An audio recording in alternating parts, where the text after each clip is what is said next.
So I hope you all enjoyed your lunch. There's plenty left, and there's some cakes and tea, so please, when you feel like getting something, please just get up quietly and do so. I'd like to introduce Peter Ryan, the chair of SCAN. Peter has been with SCAN now since its inception and took over as chair just over 3 years ago. He's a wonderful chair, and he's going to present the award. Please welcome him.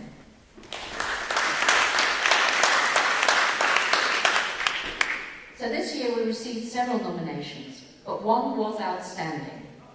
The Surf Club at Alexandra Headland is not only physically an accessible property, but they respect people with disabilities and other difficulties, welcoming them to feel part of the club and enjoy a meal or a drink. Their manager, Ashley Robinson, leads by example, and they're always helping out the community. Ashley, would you like to come up and receive your presentation?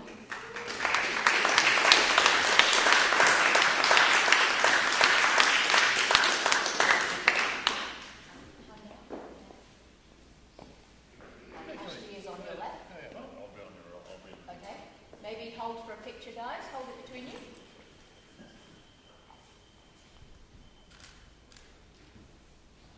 And Peter, I'm sure you have something to say to Ashley. Good morning, everybody. Good afternoon, everybody. One of the best jobs you can have as a chairman is to hand out some sort of reward, particularly for a bloke like Ashley. Ashley's been in the game a long time. Ashley knew my first dog. And he was very, very helpful for us. And I find that he's like that with most cases, particularly people with disabilities. Hasn't got one himself, but anyway. Can't all be lucky, can we? Can't all be bricklayers. To go to the Alex Surf Club is just a great experience for everybody. We have been involved in other places around the place. I don't think they really want you in there if you've got a disability. But Ashley has always made sure the ambience in the place is fantastic, and he's gone out of his way to make us welcome. We had our last forum there, and it was fantastic. I mean, everybody had a good time, and everybody learned a lot, I think. Particularly on a day like this today too. I mean, we're a very small organisation, but we're doing big things. And today we had really, really good speakers, and we were assured that it was going to be very well attended, but something must have happened. But anyway, anybody that's here, I'm sure you've got a lot of information. And it's valuable information, because if you didn't want to come, you wouldn't be here. So I imagine that there's so many things happening in the disability sector with the NDIS and everything else. But we as a small group, we can do a lot just by making us inclusive in what happens around the place. And it's only common sense to me that you would build a house, if you're going to build a house, you build it for life. It only makes sense. Anyway, congratulations to Ashley, and I know he's going to do great things, and if you want to go down to Alex Surf Club, you'll be made welcome. Thanks, Ashley.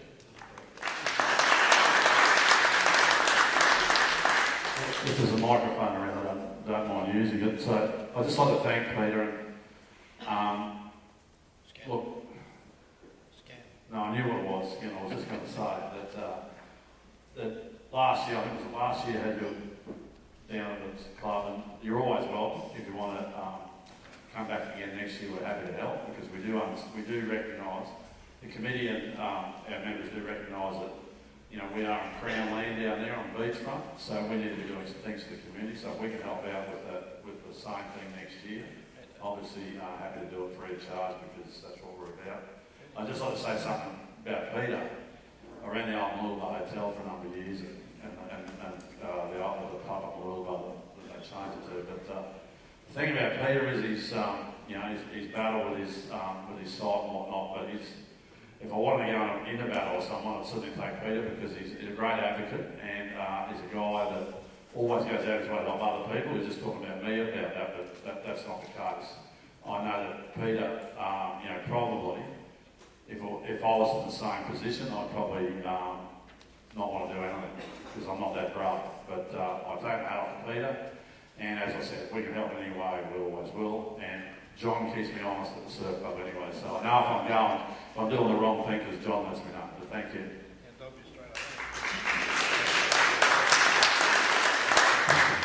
Thank you, Peter. Hang on. You all right? Yes, I'm good. Okay. Thank you very much. All right, Liz Ainsworth is going to be our next speaker. Liz is of Home Design for Living. Please welcome Liz. Good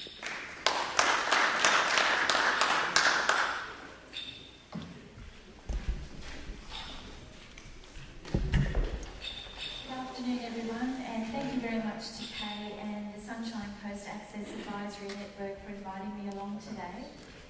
Just by way of background, I just wanted to let you know I'm a private practice occupational therapist and I'm an access consultant. I've had over 20 years experience working with older people and people with a disability who've needed home modifications and new domestic design solutions in both social housing and in the private housing area. I used to be the principal occupational therapist in Department of Housing. I left and moved over to a non-government organisation and spent a couple of years there just recently being a senior therapist and going out into the field and doing a lot more home modification work. I'm also a member of the Technical Advisory Panel for Livable Housing, and Reece is here. He's another member of that particular panel. So we provide advice back to the Executive Director about alternative solutions that developers are proposing. I provide a consultancy service to people who want to buy, build or modify their own homes, and to organisations wanting to build or renovate accommodation for a diversity of users. So that's a little bit of background. I do a bit of training, I've written a book, and I'm currently doing a PhD focusing mainly on home modifications at the moment. So today I wanted to take you through some information about housing for all ages and abilities, and I'd like to talk to you about my work showing some examples of well-designed homes and the impact that they can make on people's day-to-day lives. I'm a bit nervous. I'd like to provide you with an overview of our demographics, impacting on our services that are struggling to keep up with the demand for well-designed homes, and it's a little bit of a review of what Bryce has said, but not too much. I'll talk about the focus of policymakers and social planners. I'll talk about current design trends impacting on our practice, including universal design and how that ties in with livable housing, and just some stories from some of my friends and some of my clients who've modified and built their own homes. So just as a quick update or review, our snapshot of our Australian population. As you know, we have about 23 million people, with very much a population shift and growth on the coastal strips, with a growth in regional urban areas. And about 2/3 of our population live in capital cities, obviously because there's a lot of services there.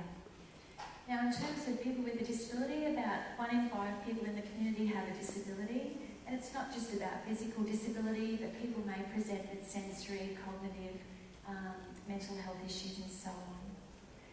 Now, with our ageing population, as Bryce was saying, we've got about 3 million people aged 65 years and over, and our life expectancy is 79 years of age for males and 84 years of age for females. So, fellas, we're outliving you. Now, and that relates to, obviously, improvements in provision of healthcare and our lifestyle choices in some respects. Now, we've also got this graph that comes from the Australian Institute of Health and Welfare that shows that we've got the baby boomer generation, those aged between 1946 to 1964, often known as the Pearl and Levi generation, who are ageing. And I heard an economist say that when that bubble moves north, it'll start to look like a coffin. But as we know, with the effects of ageing, as people grow older, there is a tendency to develop conditions that can cause a disability. And there is a strong relationship between age and disability. Now, it's not just older people and people with a disability we need to take note of, but it's our carers. And In 2009, the stats indicated that about 12% of people living in households were carers who provided assistance to someone requiring help because of their disability or age. And 2/3 of our carers are actually women. And interestingly, a fair percentage of those women actually have a health condition or a disability. So in terms of our snapshot of our older Australians, most older people are living in the family household with a partner, and about a quarter of older people are living alone. Those aged over 85 are more likely to be living alone. Those who live alone are mainly women. And I'm finding this a lot on my home visits where I'm going out to see people where they're asset rich, but they're income poor. So if I go out and want to propose a major bathroom modification because that hob needs to be removed in the shower, telling them that, that might cost between $20,000 to $25,000, a lot of people are actually saying that they don't have the ready cash available, which can be quite a problem. A lot of our older people receive a government allowance or pension as their primary source of income, and like I was saying, many are carers of a partner, and the carers are predominantly women. So we've got some challenges there in that we're going to have a significant increase in demand for aged care, and there'll be significant shifts in the type of care with a preference for independent living and a choice of service. The literature indicates that there'll be greater affluence, income and asset variation, changing patterns of disease where we'll actually see more chronic disease, less access to carers and family support. We'll have that diverse geographical spread and an increased need for specialist services. So all of this really does relate to that demand for well-designed housing, as not everyone wants to go into a nursing home and not everyone can afford to go into a nursing home. So there are some policy planning and research issues, and at the moment the focus of our social planners and policymakers is on our population ageing, with concern relating to the anticipated increase in costs relating to care and income support. So as we've seen over time, we've seen the movement of costs shifting from the public sector to individuals, families, community groups and private businesses. Now, Mal talked a bit this morning about the NDIS, so our current reforms relate to people over age 65 in the aged care reforms, where we've got consumer-directed care, and then in the disability sector we've got the NDIS. But that's only available to just over 400,000 people with a disability under 65 in Australia. So there's still a question about what happens to other people who aren't covered by the NDIS. So one thought that I had in relation to the NDIS and Mal's comments were that I really hope he's listening to the consumers. There's a lot of consultation happening with government people, but it's really the consumers who need to be heard, particularly if they don't want to go into a group home and they want a more individualised arrangement. Because my experience coming from a public housing background is that you can certainly have tenancy management issues when people are housed in accommodation that they don't want to be in. So over time we've had the emergence of various housing issues and design trends. Now housing is very much a lifespan issue. The family home is considered to be the most significant assets Australians acquire in their lifetime. As we saw, about a quarter of our population will be aged over 65 by the year 2051, compared to just 12% back in 1997. 84% of older Australians own and wish to remain in their own home. There's some figures from New South Wales indicating that in 2002, and this is a bit dated, but 95% of 80,000 movers aged 65 years or over relocated to another private dwelling, so they didn't necessarily move into a nursing home. And Bryce talked about this stat here at the bottom that talks about how there's a 60% chance that a house will be occupied by someone with a disability at some point over its life. Now that stat comes from studies in America, but because our demographics are very similar, it could be assumed that we would have the same situation here in Australia. So certainly the literature on housing careers and pathways for older people indicates that people tend to move because of lifestyle choice, but also because they're struggling to maintain a home. And there are also issues about homes needing to have features that provide some accessibility as they might age into disability.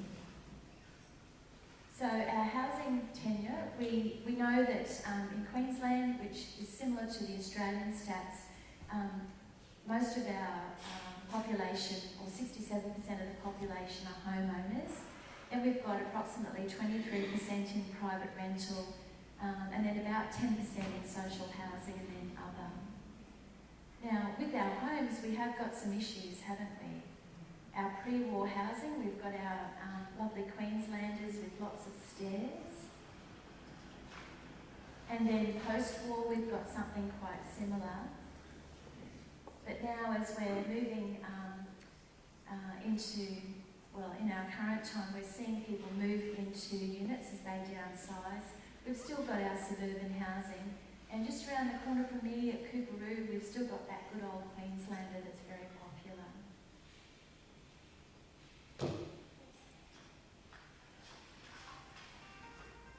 So, with all of these styles of housing, we had a famous gentleman by the name of Winston Churchill. He once said, "We design buildings, however it is true that once they are built, it is buildings that design us." Now, in response to the range of environmental barriers caused by these different styles of housing, we've actually had the emergence of a range of different design trends. So have you heard about accessible housing, adaptable housing, purpose-built, sustainable, semi-adaptable, visitable, universal, livable, better living design, and at the end of it, are you all confused? Well, a colleague of mine simply described the emergence of some design trends to describe what's happened over the last 20 years, particularly in new construction and home mods in our world as occupational therapists. And I'd just like to explain to you that 20 years ago when I started in housing, I was very much working from a medical model of disability, which is about illness, disease, and the problem being with the person, very much focusing on fixing the individual. At that stage, we were building purpose-built homes, and that was about building for people who had a physical disability, mainly in wheelchairs, focusing on the specific needs of people. Over time, we then moved into the accessible housing realm, where we had the emergence of the Australian standard, AS 1428, and we were using that as a guide. Now, that particular standard relates to the design of public buildings. And in the absence of anything else, we were actually looking at the bathroom diagrams and some of the other features and incorporating those into our design work, acknowledging that that standard is about public buildings and about independent manual adult wheelchair users aged between 18 to 60.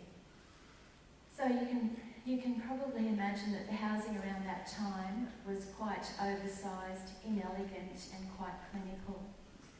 Then back in the mid-90s, we had the emergence of the adaptable housing approach, which is about designing for a range of users who might pass through a home, and looking at building a home so that you can adapt it over time to suit the changing needs of people in that household. So that includes incorporating features like reinforcement in the wall, so that if you don't need a rail now, you could put a rail in at a later date. Perhaps putting in a bathroom that has a toilet adjacent to that and a wall that doesn't have the electrical and the plumbing, so that if you needed an all-in-one bathroom, you could take the wall out quite easily and make it usable. So the idea of this particular adaptable housing approach was to be able to adapt the home over time using unskilled labour that didn't really cost too much money. Now we've got the universal design approach, and that approach again has emerged out of America, and the idea is that you actually build something so that you don't even have to modify it later. So some of the universally designed features that are readily available for everyone, and it's an approach that doesn't talk about disability, but some of the examples of products might be your lever taps, and it might be low pile carpet, really good task lighting, self-cleaning ovens and so on. So that's very much about the needs of the whole of society and thinking through commonality of need. So in my practice, I actually try and incorporate universal design ideas, but I sometimes have to draw on the adaptability and the accessibility to tailor my approach. Now, from a universal design perspective, the definition is the design of products and environments to be usable by all people to the greatest extent possible without the need for adaptation or specialised design. Now, Design for All Europe, they decided to refine that definition a bit more and talk about human diversity, social inclusion and equality. Now, a colleague and friend of mine, John Sanford over in America, he actually says that universal design is not about accessibility. That is because it's about usability and inclusivity. Adaptability, while it's a nice idea, is not part of the universal design definition or part of the universal design principles. Basically, an adaptable home is just that, it's adaptable. It's not accessible until it's adapted to be accessible by someone with a particular limitation, and it's not universal until it's usable and inclusive for all. So in America, they talk about universal design being a process that enables and empowers a diverse population by improving human performance, health and wellness, and social participation. And I quite like that definition. Now, livable housing has been discussed a lot, and livable housing doesn't really talk about universal design, but it does incorporate some of the universal design elements. Now, with the livable housing design guidelines, you have to be a bit careful because the guidelines actually take some of the figures from the public access standard. And I fed back to the executive director and the former executive directors and said that I think we could improve on those design guidelines. So obviously they'll be under review at some point. Now, in terms of my process as an OT, I do provide advice on new housing and home mod solutions. So I just wanted to quickly take you through that before I talk about client stories. So obviously we've got a range of stakeholders involved in the process: our homeowner, the person renting, the OT, and the building professional. And there may be others as well, such as family members and people who might be formal or informal decision makers and so on. So as an OT, I actually bring a healthcare perspective to the discussion with the consumer as well as with the building professional.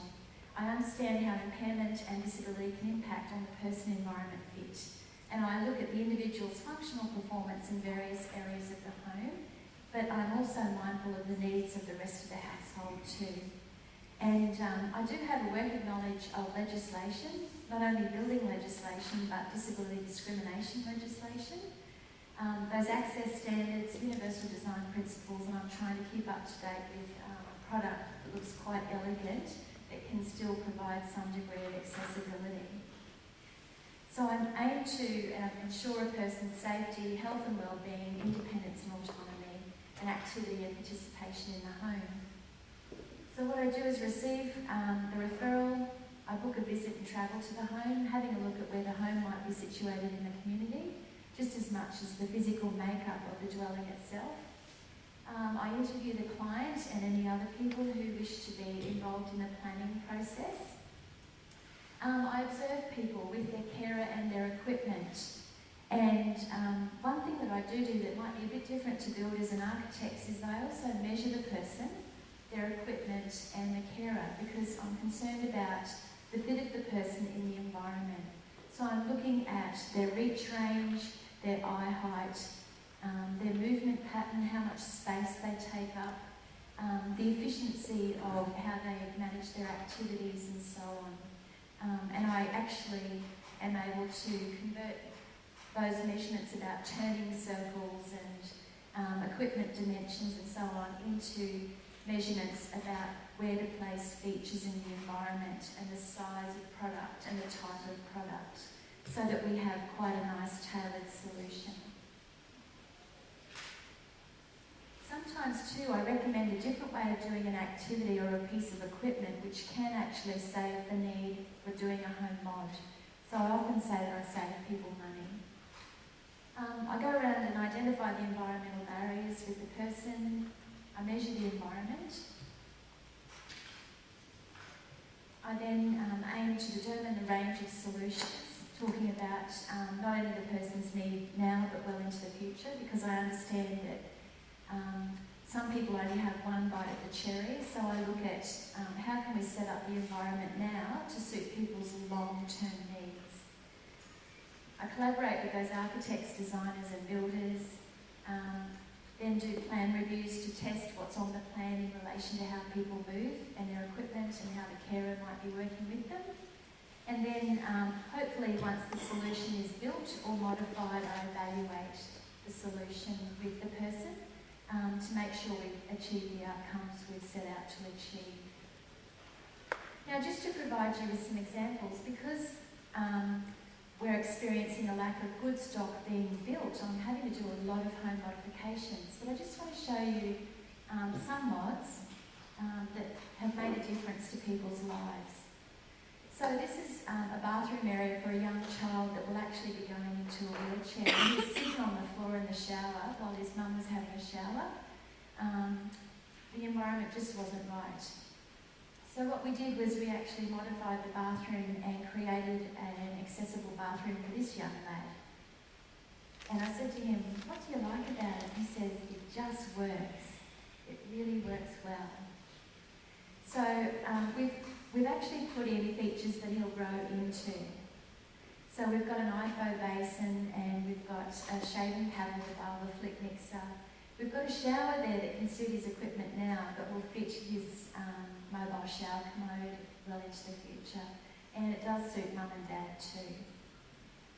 This is a bathroom for a lady that was struggling. It was an ensuite and we really needed to get rid of that bath and put in a vanity and make it more accessible. So Moira worked with the occupational therapist, one of my staff, to redesign this area with our architects and designers.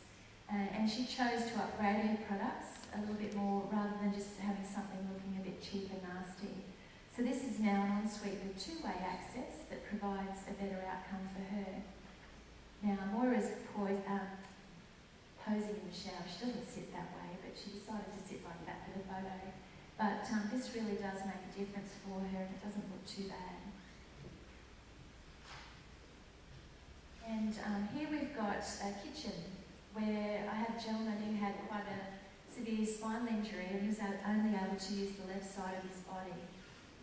And we redesigned it so that we had everything that he could operate on the left hand. So incorporating a lot of drawers, plenty of space to turn, a breakfast bar and keeping it at that standard height so that his wife could use it, but his chair also moved up and down. So looking at that, it wasn't too bad, I thought, for a kitchen area that Jeff needed to access. So getting into the pantry and having drawers that pull out, doors with 180-degree hinges, and so on. Now this is a kitchen of a lady that is younger than me who had a stroke, and she really loved cooking, and she said to me she was struggling with accessing the stove. And so what we did was we just did a simple redesign where we incorporated a wall oven with side opening door and drawers. Now wouldn't it be great if we had that in all newly designed homes, whether or not you had a disability, so that you didn't have to bend down and get underneath with something very hot and possibly very sloppy. Now there's also some work that can be done for people with a visual impairment. Now this was set up for someone needing mobile shower commode access, but I just put it in to show that don't forget to think about lighting and colour. I heard a statistic recently that indicated that if you're 60 years of age, you're likely to see things 60% darker than someone aged 20. So people's vision really does change over time, so think very much about your task lighting in key areas. Now I've done some work with people with an intellectual disability, and actually one of my staff from another job sent me this photo, and she was talking about a lady who was living in an environment that was quite bland. She was in a group home. She was actually chipping away at the windowsills and at the walls But Sue noticed that she wasn't actually doing any damage to the pretty posters that she put on the wall, and she thought, maybe she really likes colour. So what Sue did was she introduced some colour into that home, and interestingly, that lady doesn't damage her environment anymore. And we all like beautiful homes with lovely colour. Now, I also housed a gentleman who moved out of an institution, and he needed a certain colour blue within the environment. I was quite scared when I went to see him because he was quite an angry man and he'd been abused in that institution. Anyway, I did my housing needs assessment. We allocated him a home, did the colour blue inside the home, and it was the wrong shade of blue. His behaviours actually escalated. So I went back and repainted the right colour blue for him, but he chose again. We picked a different shade, and his behaviours settled. Now that gentleman is now a poet and an artist, and he's exhibiting his works in New York. And that housing was pivotal for him to be able to manage in the community.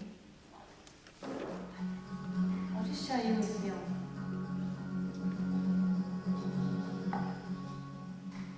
In the early days, they thought I'd had a stroke. Well, it was 8 years before I got a different diagnosis, and it came as a great relief to know what it was that I was battling, because nothing was helping. And really, when I got the answer back that it was MS, it had a name to it. Our daughter is an occupational therapist, and she was the one who suggested to us that we think about building a home with the disabled facilities in it. Emma has adenoid cerebral palsy, so that affects her movement patterns. She's still a very switched on young woman, and there's not much that escapes her. She knows what she wants out of life. I've got a background as a builder and also worked for the Department of Housing for a number of years in construction, but more so in modifying homes for disabled people. We weren't really as wheelchair accessible as we needed to be. The spaces were just not working. On a number of fronts, it was becoming more and more difficult, even though it was a low-set home. It was impossible. But, we managed until such a time as we could call in some help. An AT is actually vital in the home modification process, because the AT guides the builder on what is required and what has to be done and how it's done. Because the AT has the intimate knowledge of the client and their needs, this information is then transferred into the practical solution. Liz came out and visited, met with Emma and myself, and we walked through our home and we talked about some of the things that were important to Emma, some of the things that were important to me, some of the things that we hoped for Emma for the future. Living sort of semi-independently in a little flat at the end of the house is a lovely dream that we hold for Emma. As a mum of a young person with cerebral palsy, I couldn't possibly predict what we were going to need in the future to allow Emma to be more independent. And Liz was able to advise us on how things might change, what we needed to look at, some of the things that we needed to factor into any forward planning. It was particularly helpful because they knew what the likely progression of the disease of multiple sclerosis and what the needs were going to be longer term, so that we could stay in our own home as long as possible. That has always been our aim. The next step was the builder came down and we talked through structural design. Technical difficulty, hang on.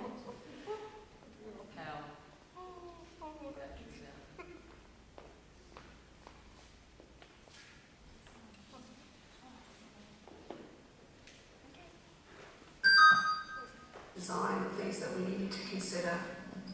The step of getting Emma and Emma's equipment and our environment measured was really important, because it's not something that your average architect is going to think about. It's not going to occur to them that equipment changes, young people get taller, or that we have people supporting Emma. But we looked at the height of switches, how close to the corner, the type of tiles that had to go in the ensuite, non-slip R10 tiles, the height of grab rails, the positioning of the disabled toilet, but there's a lot of things in there that you use on a day-to-day basis. It just works. Some of the features in the home that I really like are the accessible showers.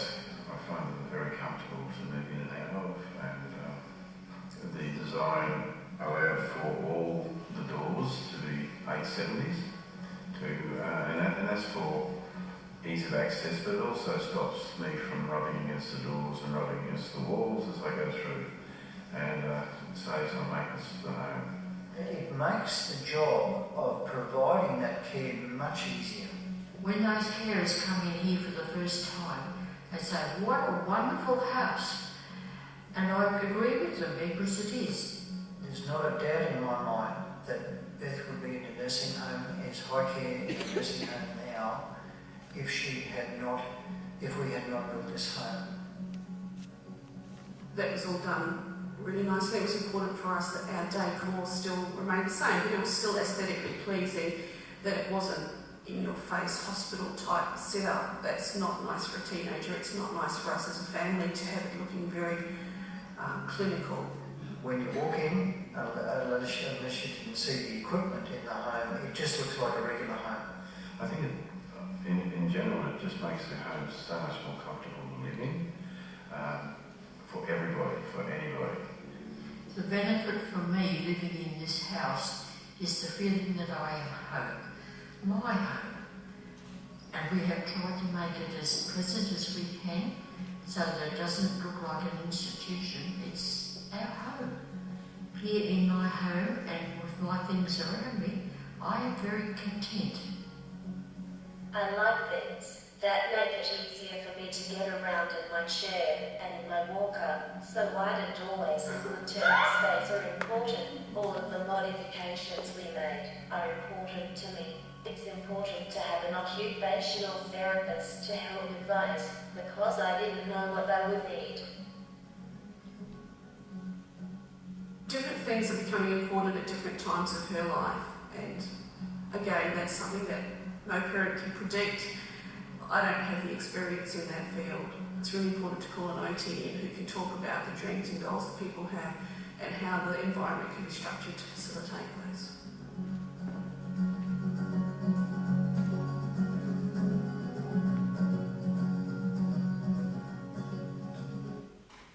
Okay, so that's a bit of a plug for OT. There are two stories there about how people built their own home, and one story about how I assisted Emma with modifying her home. So, and I think, if we could just build more homes, it would make a difference. In terms of new construction, we've had examples of programs over time, like the Smart and Sustainable Homes program, where there were actually, demonstration homes providing the private market with ideas for construction. And unfortunately that hasn't really continued, but I really feel that we need something like this to keep the momentum going. So all of these properties have good features to enable accessibility.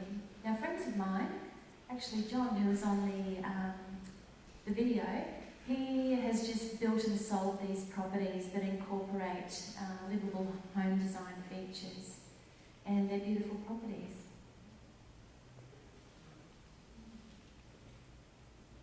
So just to sum up, I just would like to say that a well-designed environment opens up new opportunities for activity and participation in the home and community for all ages and abilities and all stages of life. I think that's just really quite important. So that ends my presentation. I'm just wondering if anyone had any questions.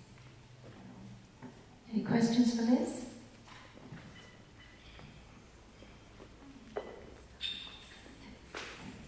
Not at the moment? Okay. Thank you very much, Liz. Would everyone join me in thanking Liz?